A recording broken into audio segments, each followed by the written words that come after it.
Hey there everyone, it's Anthony back with another video here on Single and Placing. Hi, hope you're having a fantastic day, weekday, weekend, week, month, evening, morning, overnight, all of that good stuff. Thanks so much for checking out this video and make sure to leave in the comments how things are going for you. Today we're going to be doing a kitting up. It has been quite some time since I've filmed myself kitting something up, but I wanted to share my process for those of you that may be fairly new or haven't seen my kitting up process. I believe I've done a video or two kitting up and showing my process in the past, but it certainly has been quite some time. My process really hasn't changed since I started diamond painting, but I figured I'd show it anyway. So today we're gonna be kitting up. It's gonna be really hard to get it in frame, but this is from Dreamer Designs. This is going to be Train to Tokyo by Ivan Valachovic. I wasn't intending on kitting anything up until I had another finish or two under my belt, but I've been getting some comments and a little bit of pressure from my single and placing community to work on a Dreamer Designs kit so I can see how I like it and share my thoughts. So I'm gonna kit it up so I can start picking at Train to Tokyo. But yeah, I figured while I kit it up, I could show you my process, and then we'll cut to maybe like a sped up version of me actually doing the kitting up so you can see the whole thing, and then I'll show you the finished setup at the end. So I'll talk about the materials that I have in front of me, and then as I start kitting up, I'll kind of tell you how I'm doing it. And then, like I said, we'll cut to like a sped up version. But anyway, so materials that I have in front of me. I need a tray. I've got a Mooney made tray here. This is one of my first Mooney made trays that I picked up. So I've got that. I've also got a funnel. I'll need a funnel. I have a Sharpie. I use the fine tip to this marker, which I probably should replace at some point. It's starting to get a little long in the tooth. I need a pair of scissors, and then obviously my storage containers. I use the Art Dot zippered storage containers, the jarred containers. I'm out of my 120 piece sets. They're all full of drills. So I have 2 of my 60 piece sets that I had empty. So I've got those and the jars ready to put some drills into them. And then last but not least, I have my Avery Easy Peel color coding labels. These are easily removable labels that I use to label the tops of each of my jars. They're kind of the perfect size for the Art Dot jars. And I'll show you how, why I use different colors and that type of thing. So, okay, so we've got all that stuff. Obviously, we're gonna need our kit. I'm gonna go ahead and crack it open so I can get the drills out and the legend so I know what I'm doing. So we're just gonna take this kit out of here. Perfect. This kit, I'll be able to tell you in a second how many colors and all that stuff, but we've got our drills here. Okay, and here's our legend. Perfect. I'm gonna lay the canvas out on the other side of the table so it can start to relax and lay a little bit flat and get ready for me to work on it. I've also got a glass of water over here to keep myself hydrated. Okay, so we've got our drills here. Sometimes, depending on the shop, before I get started, I will organize all of my drills by DMC, and I'll put them in piles if they aren't in order from the manufacturer. So I'll put all my 200s, my 300s, 400s, 500s, 6, 7, 8, 9, 30, 100s, 3400s, 3800s, 6000 series. I'll put them all in different piles around me.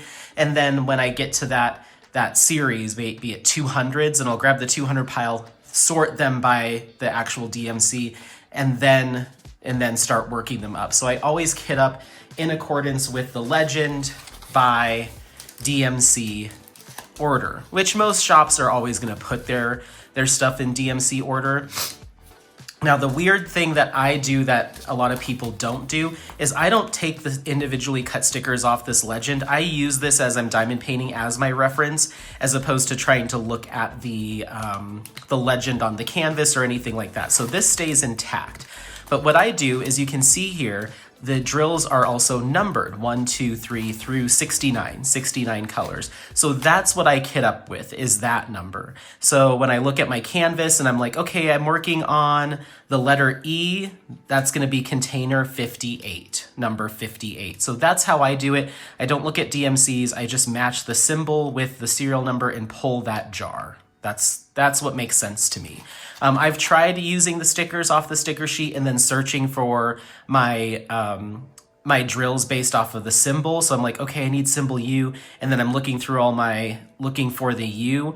I find it easier to search by just a number. So I will have numbered jars when we're all done. So the nice thing about Dreamer Designs is they do list the serial number that corresponds with the number on the legend right here on the bag. So I know that this is gonna be 58. This is gonna be jar 59, 60, 61. So that's really nice. That makes kitting up a lot easier. So I can just kit up in order. So I'm gonna lay some on the ground next to me. And I'm gonna try to lay them in numerical order there. Okay, so then we've got 18, perfect. All right, we've got some 28s and whatnot here. I can go here. Okay, and I'm just looking for the start of our packs. So here's the start, 1, 2, 3, so on and so forth. So perfect, we found what we need. I'm gonna go ahead and lay the rest out on the ground here. This is 33. Perfect. And then we've got random 32 here. And then these are all our specialty drills. I know those go at the very end, so I'll just set them right over here. Okay, so we're kind of prepped and ready to go. So what I'm gonna do is I'm going to have my drill tray here. I've got my drills, all my stuff here. Okay, so I just go ahead and clip out our first bag here, and then I'm gonna grab a couple containers from my storage container and just go ahead and open them. I don't know if this bag will fill up an entire jar or not, so I always usually grab an extra couple just in case I need them. And I just clip the corner of the baggie and go ahead and load them up into the container here. Now, depending on where you live, the season, how they were manufactured, there's a whole bunch of different factors that play into how much static you're gonna have in a particular bag of drills. Static is like my least favorite thing in the world to deal with. Kitting up is actually not my favorite part of diamond painting by any stretch of the imagination.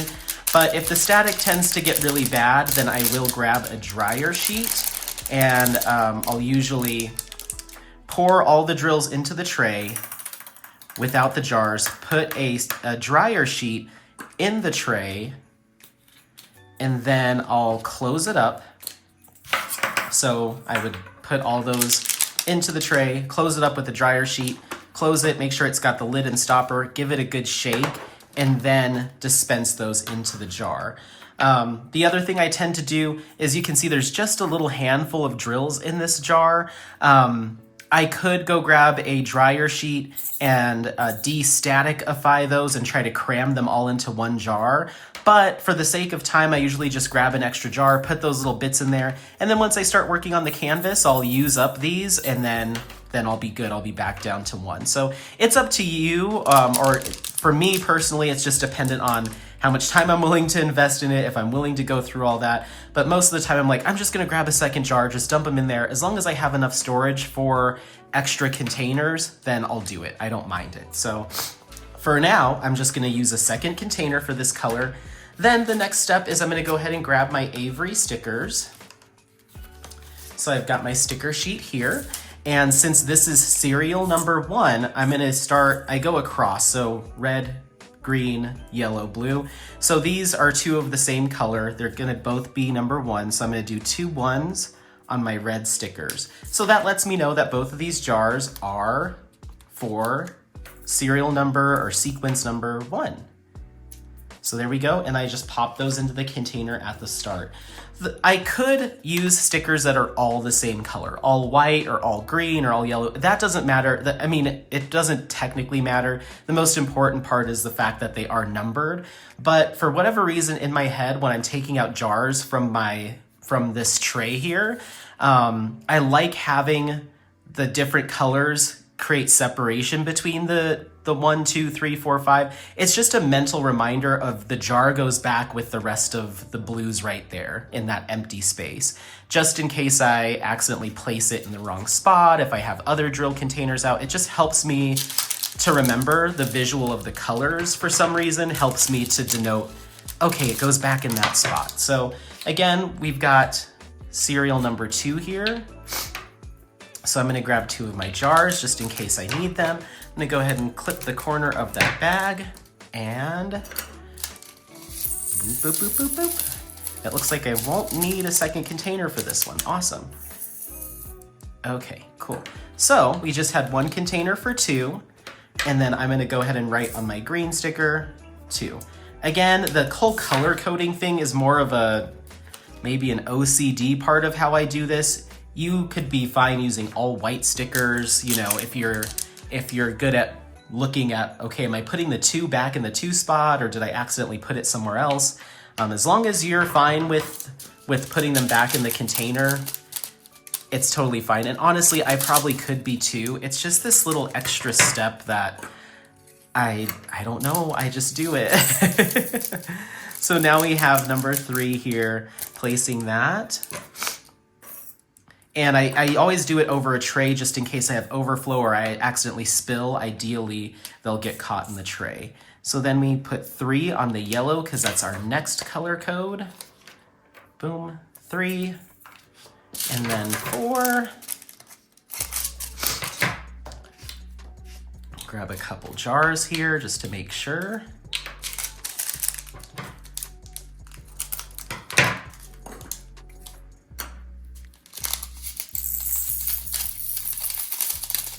I think we'll be good with just the 1. Okay, so we'll go ahead and use the blue, which is our last color in on this sheet.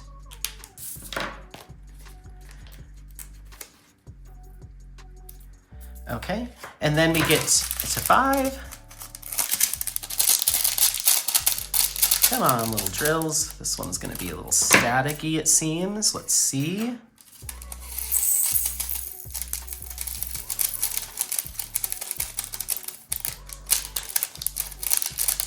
Oh, the fun of kitting up. Oh my gosh. Okay, so then now we have our 5. So since I've run out of the 4 colors, I just go back to my red and 5. And so that's how I do it. Once again, kind of odd. You don't need to do the color coding thing. And every time I try to explain this, people get tripped up when I start talking about the color codes. It's just a personal thing that helps me remember. And so we have a bunch of 310 here, so I'll probably have about 5 or 6 containers, and all of those will be green. So I'll show you what it looks like at the end. But anyway, so that's kind of the process. It's just kind of rinse and repeat going through all of your colors. So what I'll do is I'm just gonna turn the camera at a different angle so you can kind of see the whole table. We'll just do a little sped up version of me kitting this up, and then I'll kind of do a little wrap up. All right, let's get to it.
Okie dokie, so we are all done kitting up. That took about 50 minutes to get done, so not too bad.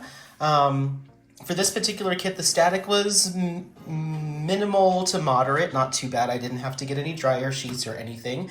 So we're ready to go. Like I said, I do that color coding: red, green, yellow, blue. So for instance, just to show you how it works for me, essentially if I was to take this color out and I was working on it, and let's say for some reason I grabbed this one or something like that, then this helps me to note that it goes back with its greens, and then that just kind of helps. Of course, I can look at the number. Again, honestly, in the future I may do all one color. It's just, those are the sticker sheets the stickers that I purchased when I started doing this, and so it's just stuck with me. So it's more of just a personal thing, but otherwise they are all numbered according to sequence number on the legend. And I kit up all of my drills. So you can see we have 4 containers of 6 because that's all that one DMC. And then as I condense them, then I would just shift these down all the way, and then the 7 would come up here, so on and so forth.